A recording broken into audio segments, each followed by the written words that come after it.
Salut les coureurs, salut les triathlètes. Allez, encore moi, on se retrouve pour une nouvelle vidéo de séance. Et avant toujours, maintenant je fais ça, on va parler d'un petit sujet en me rendant sur le lieu où je vais faire ma séance aujourd'hui. Alors j'essaie d'aller au stade d'Aix-en-Provence qui a réouvert. Alors je ne sais pas si vraiment il est ouvert au public, j'espère que oui.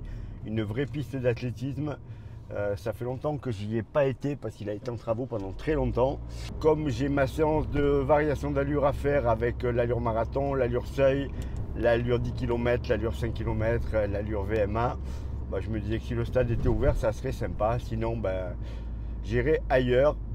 Mais d'abord, je vais aller voir s'il est ouvert. Alors, on va parler de quoi aujourd'hui? J'ai pas mal de gens qui m'envoient des messages en me disant « Michel, mais comment tu fais à 60 ans pour continuer à t'entraîner autant, pour être toujours aussi motivé au fil des années ?» Parce que moi, je tiens 1 an, je tiens 2 ans, 3 ans, et puis après j'en ai marre, j'arrête, et puis je reprends plus tard, etc., etc.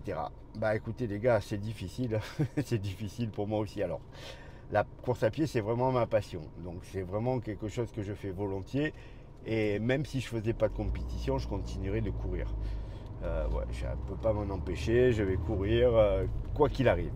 Par contre, il est clair que faire des séances et se mettre mal pendant des séances, c'est compliqué. C'est compliqué de préparer un marathon parce que il faut faire attention à l'alimentation.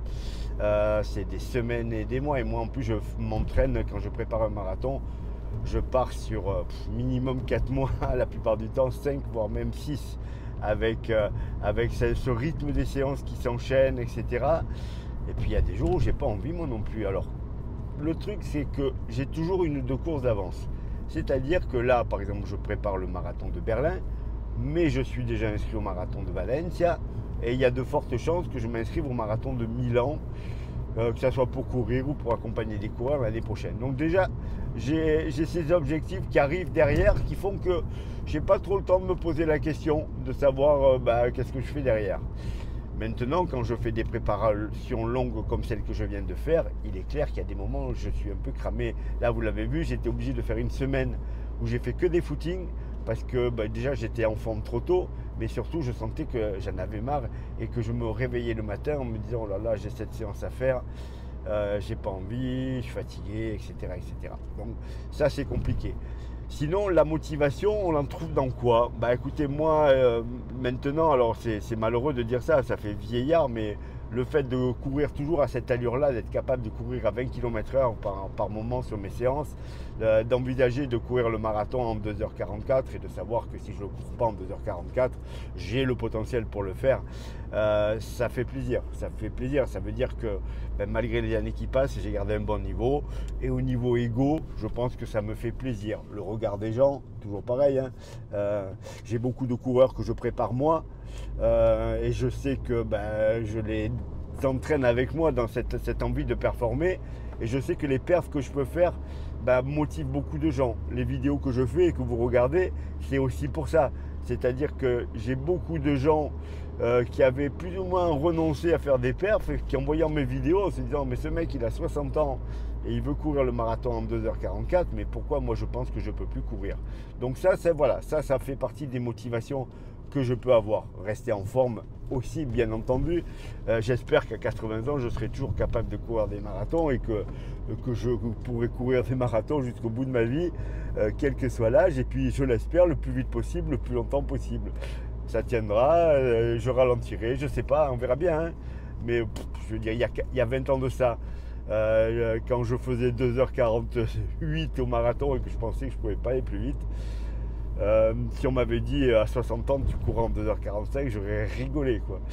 Et pourtant c'est le cas. Donc peut-être que dans 10 ans je serai toujours en moins de 3 heures. Je sais pas. En tout cas voilà, ça me motive. C'est comme les changements de catégorie. Vous savez, quand vous changez de catégorie, quand vous faites de l'athlétisme, moi j'ai toujours pris ça pour une aide à passer les années. C'est-à-dire que quand j'avais 39 ans, j'étais un bon coureur, mais voilà, ça s'arrêtait là. Je ne faisais pas de podium au scratch, j'étais un petit peu loin dans les classements, dans les 10, 15, dans ces eaux-là.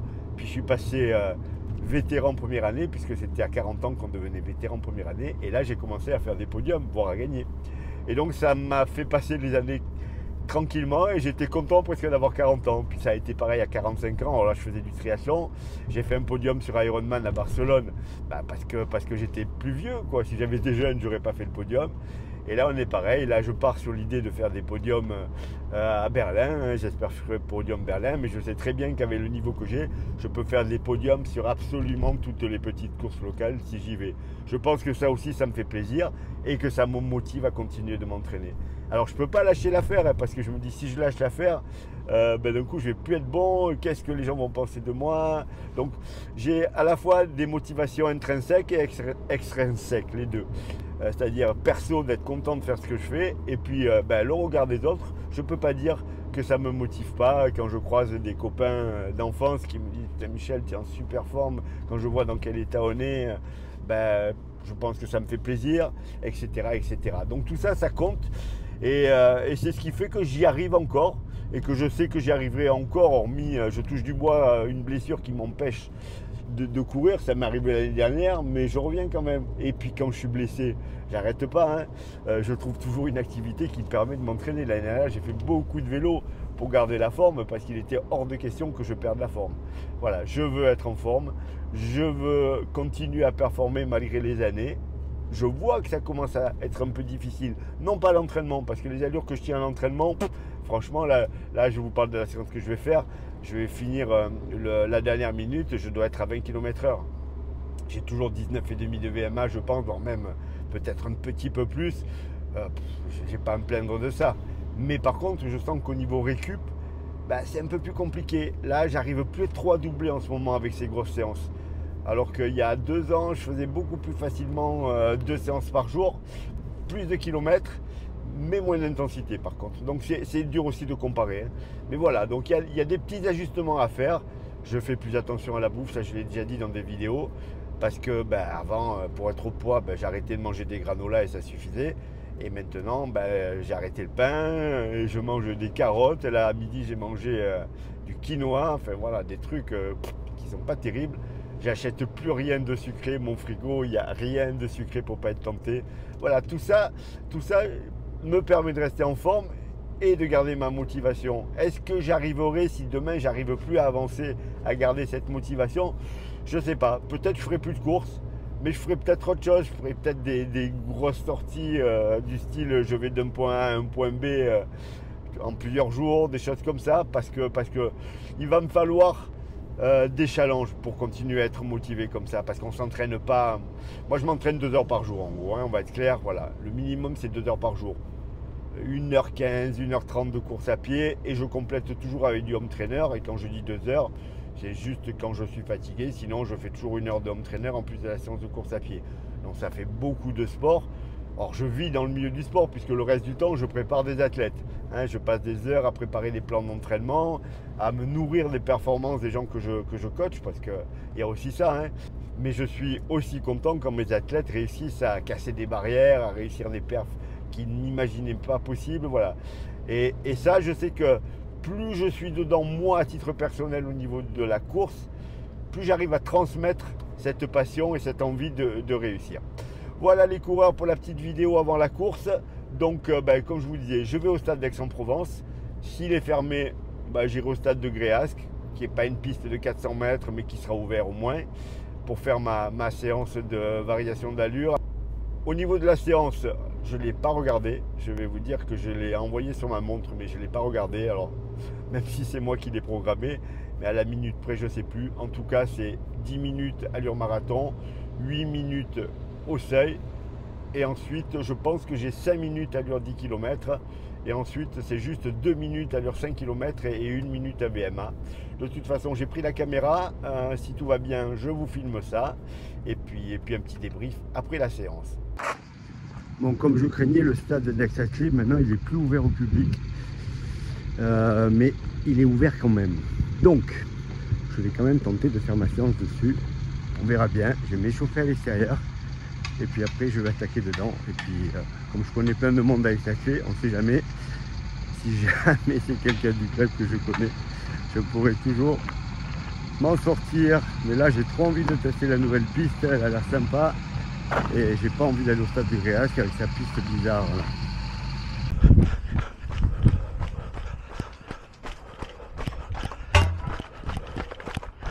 Donc comme je vous l'ai dit, le stade il est fermé au public, mais vu qu'il est ouvert, on va commencer à trottiner dessus, on va voir. J'accélère l'échauffement.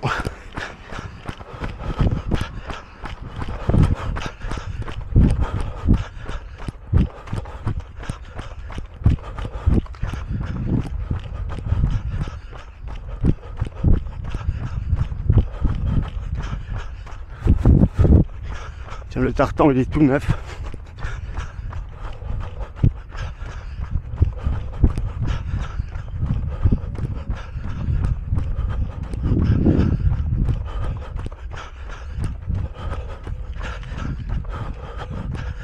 Je vous filme l'échauffement parce que si je me fais virer après, que vous puissiez voir le beau stade.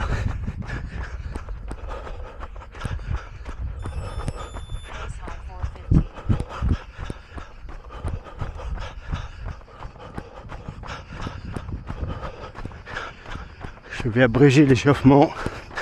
Je vais juste faire 10 minutes. Vu que je commence par l'allure marathon, ça ira très bien.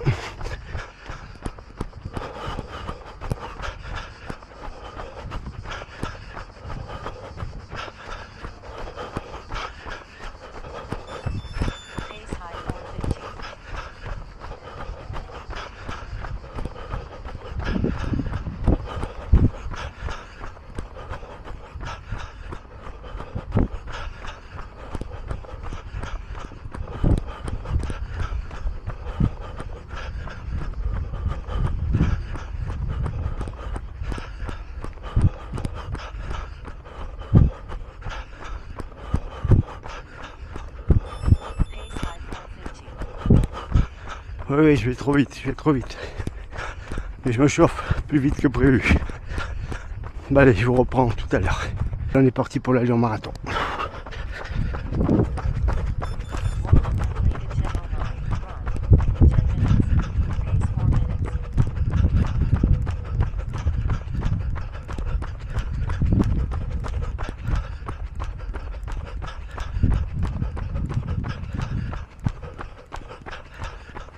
Ah, c'est agréable.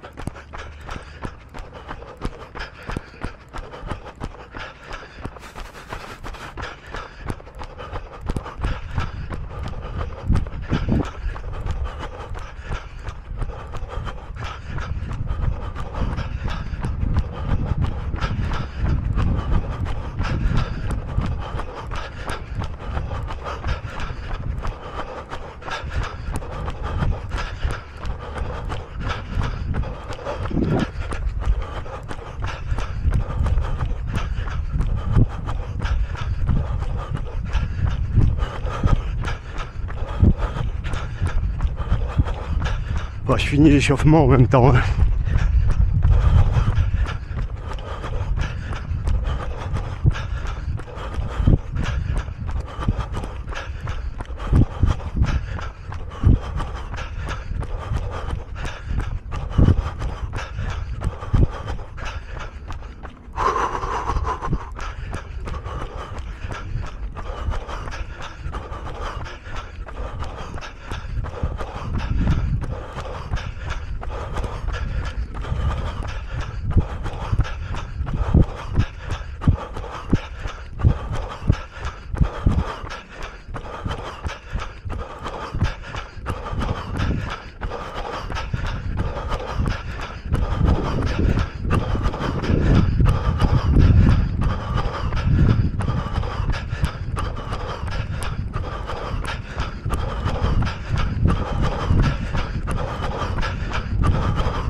C'est pas plus facile pour autant. Hein.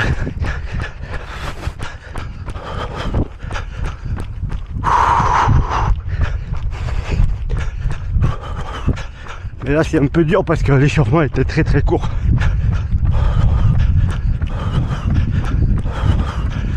pour ça que je vous dis de vous échauffer avant le début des marathons.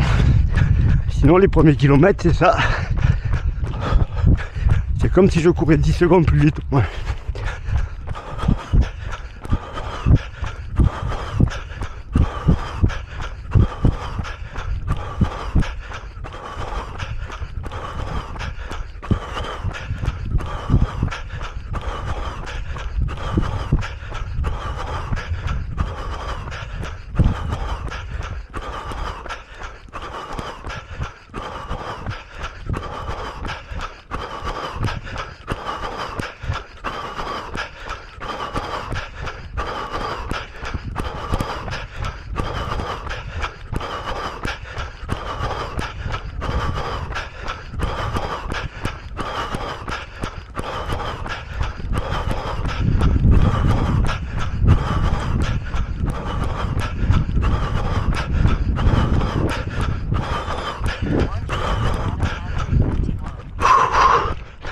Allez, je vous laisse.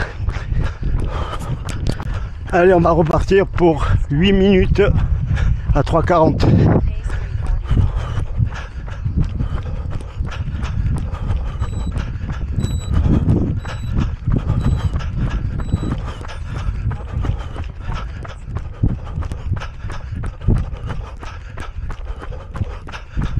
Cinq tours donc.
Allez, je vais reprendre à la fin. Allez, dernière minute du bloc seuil.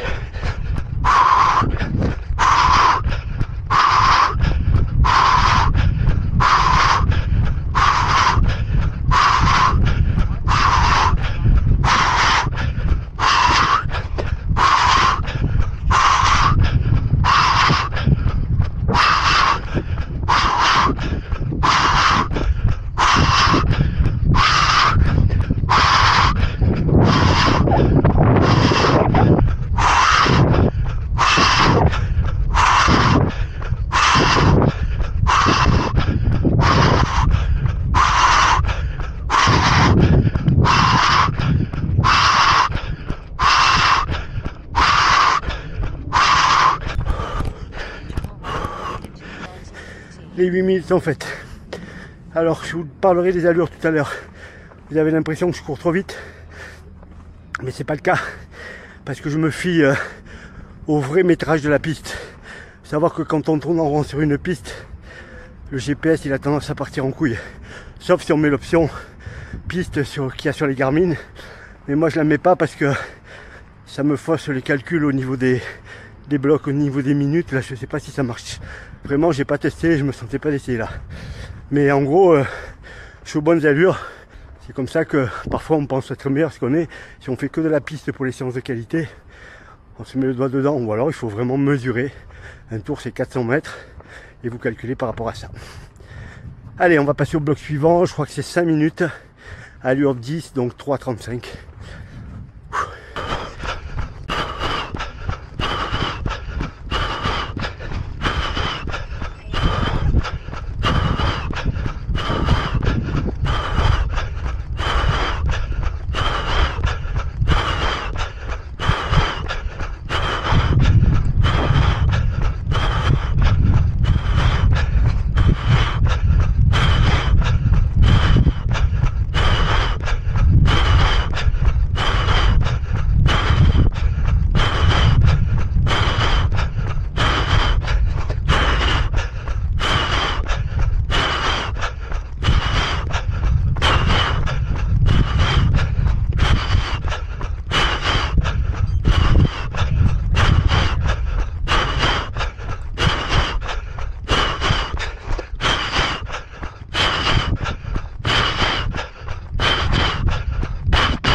Allez, c'est parti.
C'est dur.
Trop vite, c'est pour ça que j'ai souffert autant.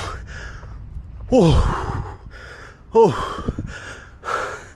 Ah là j'ai marché toute la récup, sinon la dernière ça va être trop dur.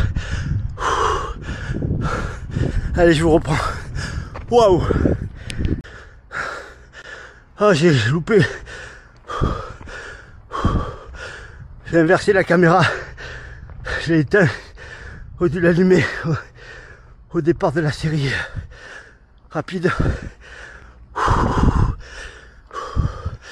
Je crois que j'ai fait la minute à 2,53. Je peux même accompagner les marathoniens de haut niveau sur 1 km. Bon allez, récup, je vous débriefe après. Là, les séries rapides, moi ça me démonte. Par contre, comme je l'ai déjà dit, zéro douleur. Et ça veut dire que musculairement ça tient le coup. Ça c'est génial. Tout cela parce que je suis monté en charge tout doucement. Pendant 3 mois, au début c'était des toutes petites séances plus rapides. Et j'ai introduit l'allure vraiment rapide qu'il n'y a pas longtemps. Allez, on se retrouve à la fin de la récup. Et puis pour le débrief voiture ensuite. Bon, plutôt que de faire la récup autour du stade, j'ai décidé de la faire en faisant un petit tour dans Aix. Et je vais vous filmer ça pour ceux qui ne connaissent pas Aix-en-Provence. Là, je vais arriver sur la rue principale d'Aix. Là, je vais arriver sur le cours Mirabeau, donc vous avez des bars très connus. Et des commerces, bien entendu, maintenant. Voilà, on y arrive. Alors c'est une ville qui est très jolie, Aix-en-Provence, beaucoup de zones piétonnes, beaucoup d'étrangers, beaucoup d'étudiants. C'est une ville qui est très calme, qui est agréable. Le seul truc c'est qu'on ne peut pas se garer. Alors, il y a quelques parkings mais c'est vraiment la galère. Voilà donc le fameux cours Mirabeau. Et au bout là-bas, vous voyez la fontaine de la Rotonde. Donc on va descendre jusqu'à la Rotonde.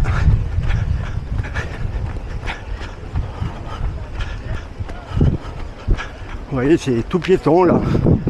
Alors au milieu, il y a quelques véhicules qui passent, mais c'est peut-être des bus de la ville, des petits bus électriques pour tous les services de secours. Voilà, les cafés sur la droite. Vraiment très très joli. Vous avez souvent des marchés là. Alors les marchés saisonniers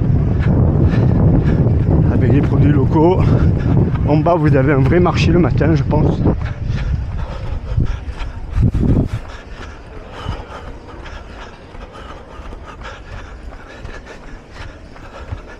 Et vous voyez, c'est très calme au niveau population. Je pense que pour se balader, c'est vraiment un endroit vraiment agréable. Même le Monoprix est joli. Tous les bâtiments sont classés, hein, quasiment. Donc personne ne peut y toucher. Allez, on va descendre jusqu'à la Rotonde. Et ensuite, on va faire un tour dans le vieil Aix.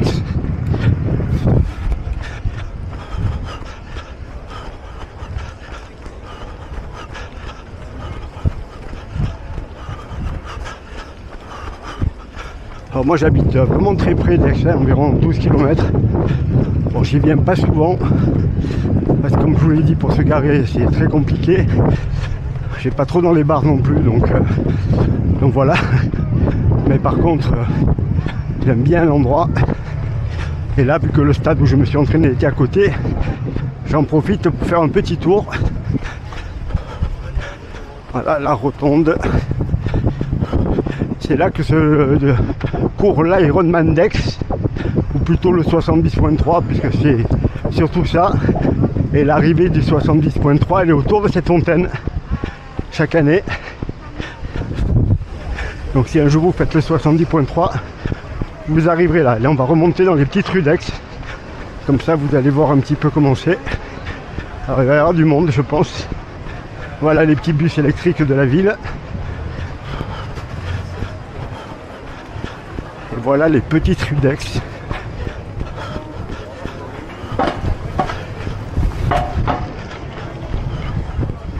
Allez, on va remonter le flux. Alors pour courir, bien entendu, c'est pas le top.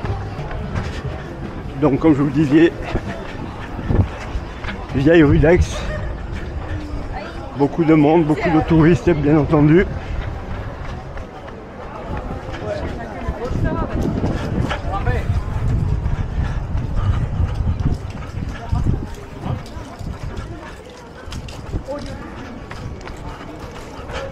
Et là, plein de commerce dans tous les sens. Si vous voulez faire les boutiques, c'est par ici. Là, on va passer par là, il y a vraiment du monde. Voilà, vous avez toutes ces petites rues là. Il n'y a pas un mètre sans commerce. Il y a vraiment absolument de tout.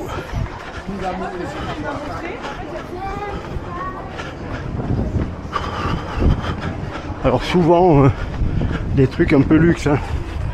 Mais il y a aussi tous les commerces traditionnels,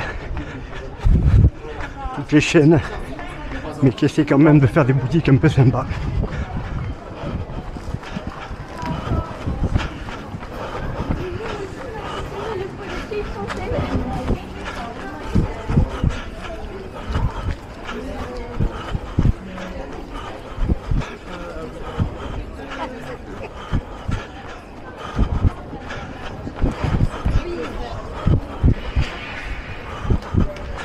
Alors ça, si je ne me trompe pas, la porte là-bas, c'est l'entrée du vieil Aix. Je ne vais pas vous dire de bêtises au niveau historique. En tout cas, c'est une porte. On va aller jusqu'à là-bas.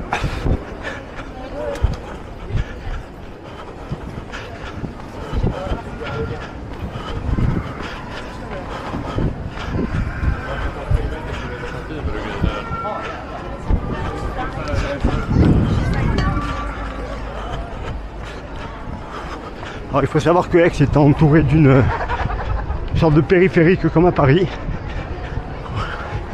Quand vous cherchez des places, c'est là que vous tournez. Et donc quand on traverse Aix, comme je suis en train de le faire, on va forcément arriver au périphérique. Mais pas encore. Je continue de traverser là de part en part. Vous voyez, il y a les petits bus électriques.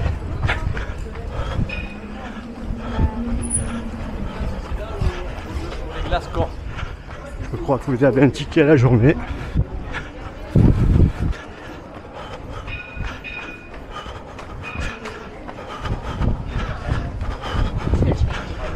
Vous avez une application sur l'Apple Store qui vous permet de rentrer des villes et de faire le tour de la ville en mode touriste avec des points de passage. Et je sais que ça existe pour Aix-en-Provence. À une époque, j'avais envisagé de faire ça il y a très longtemps.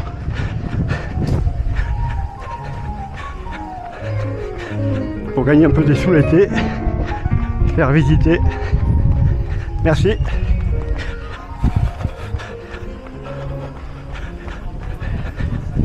L'intérêt de cette ville, c'est que tout le monde est souriant. On ne sent pas d'agressivité du tout, du tout. Je ne sais pas si vous le voyez avec la caméra. Mais c'est vraiment une ville vraiment tranquille. Et c'est vraiment agréable. Alors que là, je cours au milieu des gens, je pourrais les emmerder. Ben, vous voyez que non. Vous voyez, je viens de rejoindre la bretelle dont je vous ai parlé, qui fait le tour.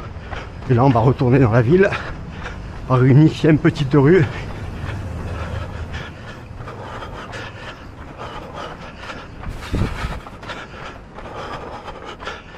Alors, je vous ai pas fait faire le tour, et c'est une grande ville quand même, hein. Mais le centre-ville d'Aix n'est pas très grand par contre. Et là, on en a fait une jolie partie. Alors, vous voyez, c'est pas plat. Ce qui veut dire que si vous faites le demi-Ironman d'Aix, entraînez-vous sur un terrain vallonné. C'est une succession de montées-descentes.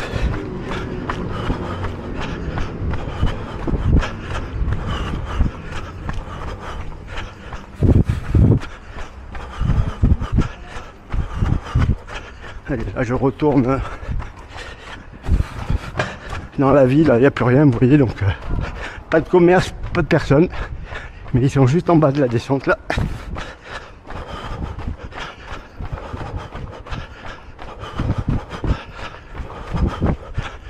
On va récupérer tout ça et puis je vais rentrer à ma voiture.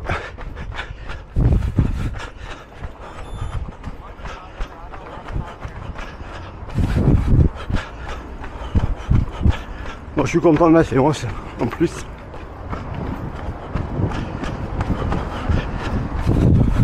Je suis content d'avoir étraîné la nouvelle piste du stade Carcassonne, où j'ai passé des heures et des heures, encore plus à regarder Benjamin, mon beau-fils, qui était au club et qui s'entraînait là, à le mener 2 fois par semaine, voire 3, pendant des années. Donc vraiment des bons souvenirs. C'est le club de Nicolas Navarro, alors même s'il a quitté maintenant pour des affaires, heureusement pour lui, financières, puisque le SCO Sainte-Marguerite l'a récupéré il y a 2 ans, après les JO de 2012. Mais lui aussi s'est entraîné là pendant des années. Et d'ailleurs, vu qu'il habite à Aix, il s'entraîne toujours là. Voilà les coureurs, allez, je vais vous laisser, je vais pas vous faire faire encore un tour. Allez, peut-être un dernier là-bas. Voilà, on va jusqu'au bout là. On n'est pas passé là. Là, vous voyez, il y a plein de restos pour le soir. Là, le monsieur, lui, il est fatigué. Ouais, toute une place de resto encore. Donc vraiment, si vous voulez passer un bon moment, ou dans un bar ou dans un resto, là vous pouvez venir tranquille. Et puis vous voyez, les rues, elles sont superbes. Si c'était plus serré, plus étroit, je vous dirais, on dirait Naples. Mais Naples, c'est la même chose avec des rues qui font 1,50 m de large. C'est génial aussi d'ailleurs. Naples, j'ai fait des footings dans Naples et vraiment c'est un grand moment. J'avais adoré. Les gens étaient super souriants. Alors on a beau savoir que c'est une ville compliquée, mais à partir du moment où vous vous comportez bien et que vous êtes là et que vous souriez aux gens, vous vous rendez compte qu'ils vous accueillent les bras ouverts. Allez, encore des restos. Tiens, la pizzeria de feu de bois, j'ai déjà mangé, très très bon.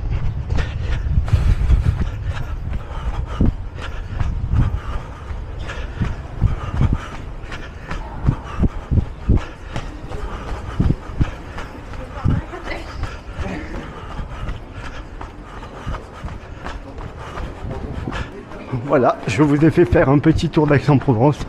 J'espère que ça vous a plu. Et puis je vous dis à bientôt. Peut-être un petit débrief de la séance dans la voiture, mais je suis pas sûr parce qu'il n'y a pas grand chose à en dire. J'ai juste un point à aborder avec vous par rapport aux allures. Où je vais vous expliquer quelque chose. Quand vous courez sur un stade, parfois il y a des petits soucis. Vous avez l'impression d'aller plus vite que ce que vous allez. Donc on va débriefer ça tout à l'heure. Allez, je vous laisse là. Allez, comme promis, on va se retrouver pour le débrief de la séance déjà. Donc, comme vous avez pu le voir, j'ai pu rentrer sur le stade d'Aix-Châtelet. C'était agréable. Bon, il y avait un peu de vent, mais la piste elle est toute neuve, donc vraiment sympa. Alors, je voulais faire un petit débrief parce qu'au début, je vous ai dit c'est peut-être pas la peine, mais si vous avez les allures à l'écran, vous avez vu que c'était plus vite que ce qui était prévu. Parce que moi, j'avais prévu 3,55, 3,40, 3,35. 3,25, j'ai été plus vite à chaque fois. Sauf que dans la réalité, j'ai pas été plus vite. C'est juste que j'ai pas mis l'option piste sur la montre Garmin quand j'ai lancé la session, parce que je savais pas si quand on programme les séances ça marche avec la piste. J'ai un peu peur que ça pipe à chaque tour, donc il faudra que je teste sur une fausse séance parce que je m'en sers jamais de cette option.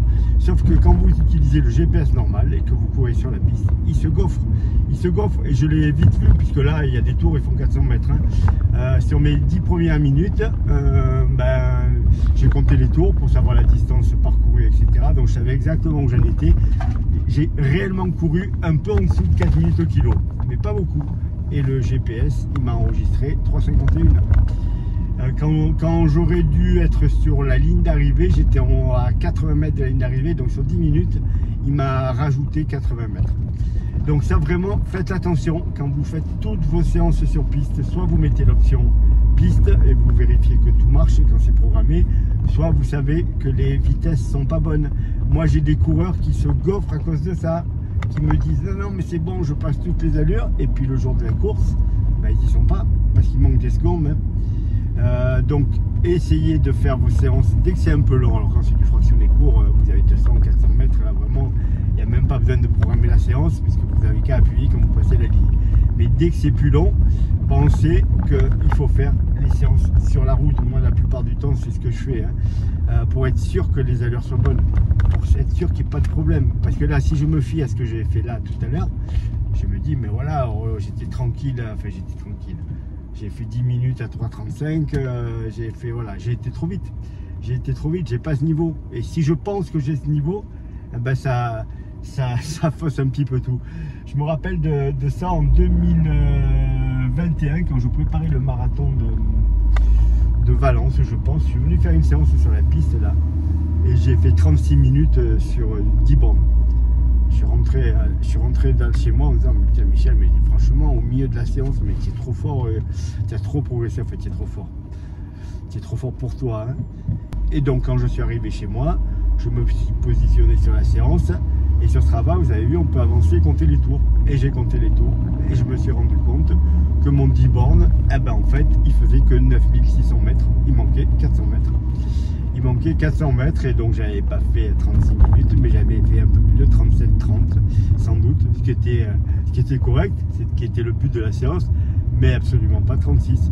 Je me rappelle également une fois Nicolas Navarro, il fait une séance de 10 bornes sur piste et il explose le record de France. Je me rappelle sur ce travail, les mecs ils étaient comme des fous. Alors comme Nicolas il est tout à fait conscient du truc et qu'il est surtout super honnête, il a bien sûr dit à tout le monde oh là, non c'est juste le GPS. Moi j'ai pas fait ça, j'ai 2 minutes de plus sur sur le vrai temps. Voilà, donc faites attention à ça. Quand vous vous retrouvez à faire des séances sur piste, mesurez. Tout bêtement, vous savez que la piste elle fait 400 mètres. Si vous avez 1000 mètres, vous faites 2 tours et demi et puis voilà. Hein.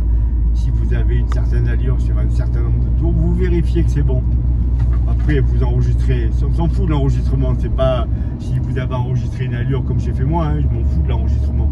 Sauf que dans ma tête, je sais que j'ai été moins vite que prévu. Donc je vais pas m'enflammer en me disant oh, t'as vu comme t'es bon. Alors plus c'est court, moins il y a d'écart. Hein. Sur mon dernier bloc, j'ai couru à 2,53 de moyenne sur une minute. Bon, là il y a peut-être 1 seconde d'écart ou 2 secondes d'écart. Par contre, dès que c'est plus long, là sur les 10 minutes, je vous dis, il y avait 80 mètres. Hein. Donc c'est pas du tout la même. Il y avait 10 secondes d'écart. Voilà les coureurs, voilà les triathlètes. La prépa continue, les séances s'enchaînent. Quand je fais de la séance rapide comme ça, pour moi c'est dur. Mais je me force à le faire parce que en vieillissant, c'est ce qu'on perd le plus. Hein. Je veux dire que courir à 2,53, la même 1 minute, pour moi maintenant ça devient difficile. C'est comme ça, à 14 ans, je faisais le 1000 mètres comme ça et j'étais pas bon. Et maintenant, j'adorerais pouvoir le faire. On s'accroche, on continue à s'entraîner, on lâche rien. Et puis on continue à faire attention à la bouffe aussi. Là, je vais aller m'acheter des carottes râpées parce que j'ai faim. Et ça va me faire passer cette sensation. Parce que là, j'ai fait ma séance à jeûne comme d'habitude. Alors vraiment à jeûne de chez à jeûne depuis... j'ai dû manger à 4 h du matin un petit sandwich. Je pense un sandwich. Des biscottes avec du fromage et du jambon. Et puis depuis, j'ai rien pris du tout. Là, je commence à avoir faim, donc je vais m'arrêter et m'acheter une barquette de carottes râpées.